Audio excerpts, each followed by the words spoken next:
So as you saw yesterday, this was a beta tank. Betty was in there. Aloha, senors and senoritas. Okay, so I started this out as a vlog, if that sounds...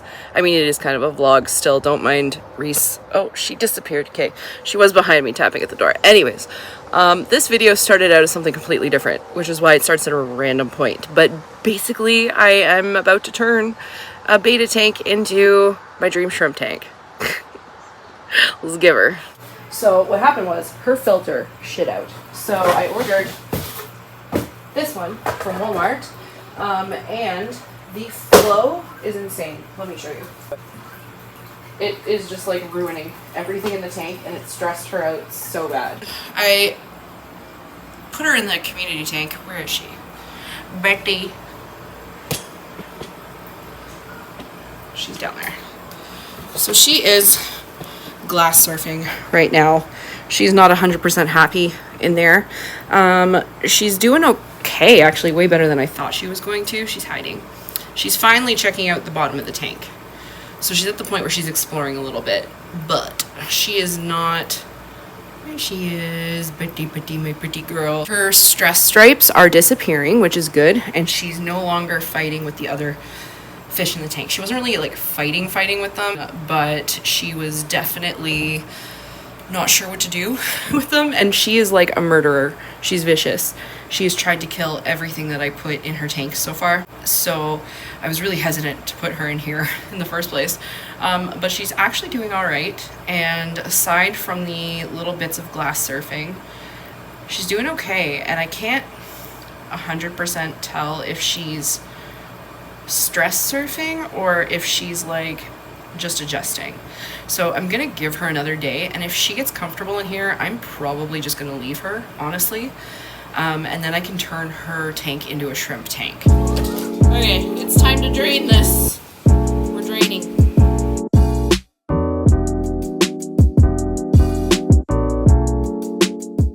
Okay, just to be clear, this is not the permanent home for the shrimp tank. This is just where I'm cycling it because there's available outlets. We have our fresh, clean, substrated 5-gallon tank. Sorry if I'm yelling. It's mostly just because the fans are still on the stove because I have things boiling. I have about 2 inches of potting soil in here, and then I capped it really tight with a thin-ish layer, about centimeter-ish, of the original substrate that, I'll move closer so you can hear me, the original substrate that was in the tank previously, and then I topped that with some fresh, brand new sand. So now, I have some plants to get in here. I don't know how well you're going to see this. Let's give her a shot, shall we?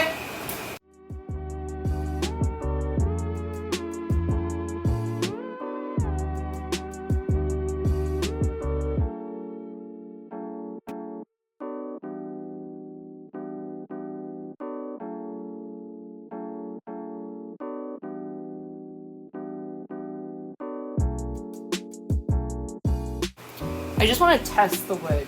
It is, oh, that's going to be even better than I thought. Yeah, and then moss down here. Repurposed snail shells in here as well, which will add some calcium.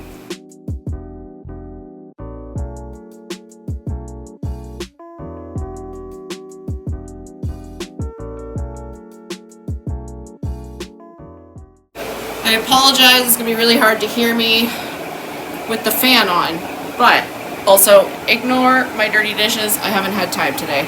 Okay, it's summer holidays. I've got a piece of wood that I selected from my wood bin, because I have a wood bin, and some rocks and pebbles in there that are boiling.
Welcome to the shrimp tank. I apologize for the lighting. This is all I have right now. It is early morning. It's now been 2 months since I set this baby up. She's fully cycled. We had a bit of a rough start, but it is peachy fucking keen right now, and I am hoping it stays that way. As you can see, it is growing out very well. The moss in particular on this log is doing beautiful. Let's start with the plants. We have pretty much full cover on the top with the duckweed and water lettuce.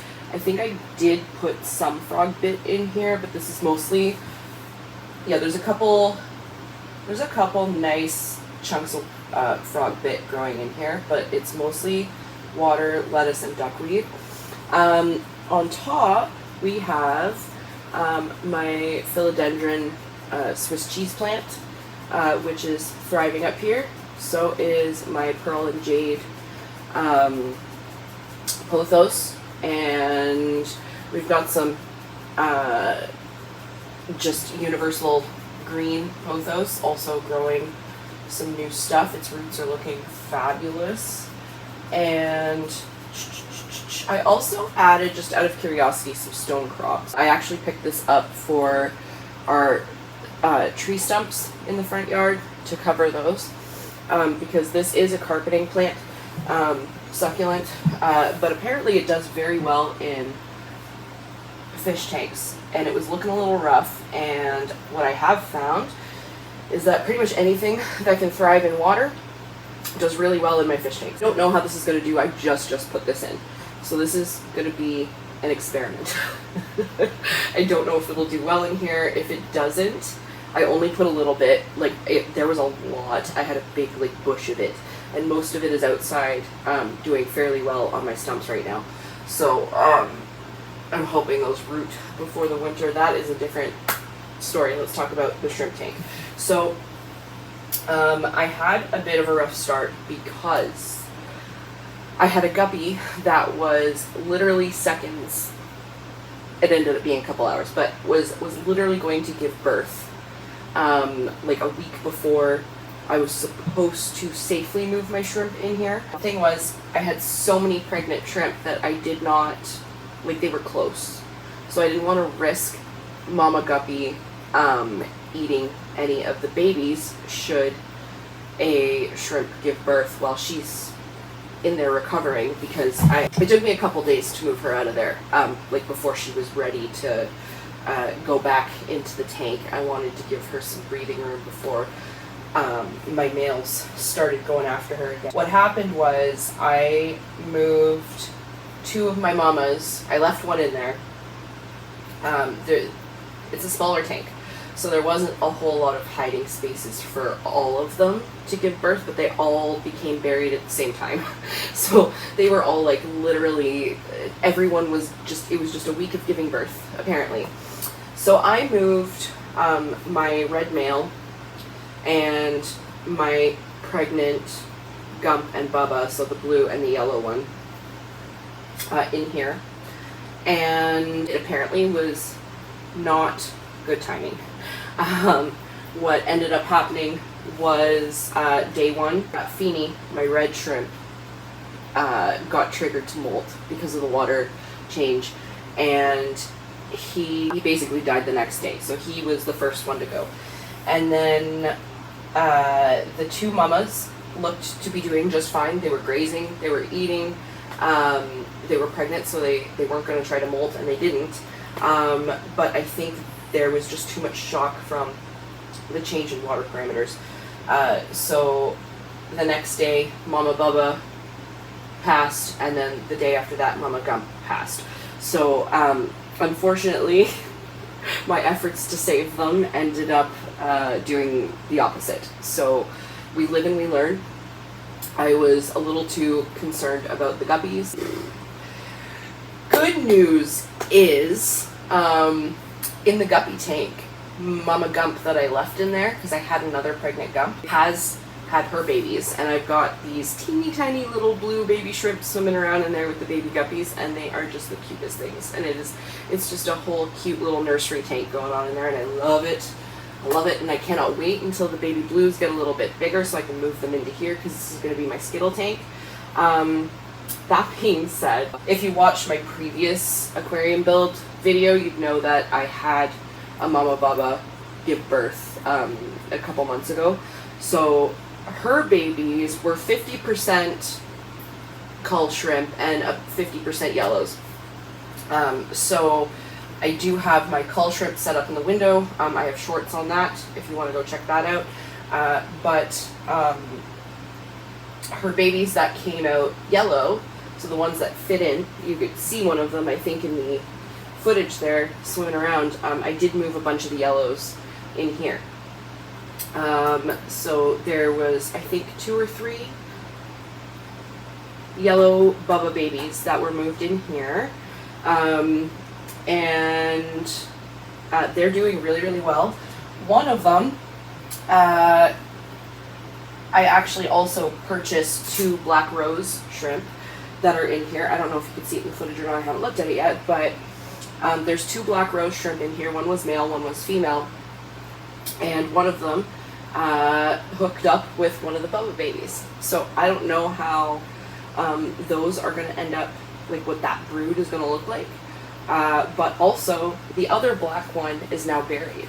So I've got a pregnant black shrimp, which I don't have a name for the black ones yet. If you have any suggestions down in the comments, let me know. So I have a buried black shrimp and a very soon to give birth buried yellow shrimp, and I'm pretty excited to see what those babies look like. Also makes me feel like my water parameters are, I mean, obviously they are now. This is a fully cycled tank, I've tested it. But considering the tragedies we had setting up the tank in the first place, that really make me feel better knowing that they're actually breeding in there. So it's looking beautiful in here. This has become, I will be, once the nursery tank is done being a nursery tank, I'm going to be putting my overhead Hygger light on here, so this is only temporary. This is what it looks like. This is the end product. This is the dream tiny, I say tiny, it's 6 gallons, but still 6 gallons for a colony tank is fairly small. And I will be, oh hello mama, here's my little black mama right there. I'm so excited about this. It looks so good and so green and so natural, and it's just gorgeous. So anyways, I apologize that it took me so long to get this update out there. I can't stop looking at it. I can see like little babies just hanging out everywhere, and it's just, it makes me so happy. This is why I do this. It's just so great. I'm gonna leave it at that. Gander at the beauty of the Skittle tank. We've got colorful ram spawns. I love it. There's a pink one there, blue one there. Oh, they're so pretty. I just love them so much. So yeah.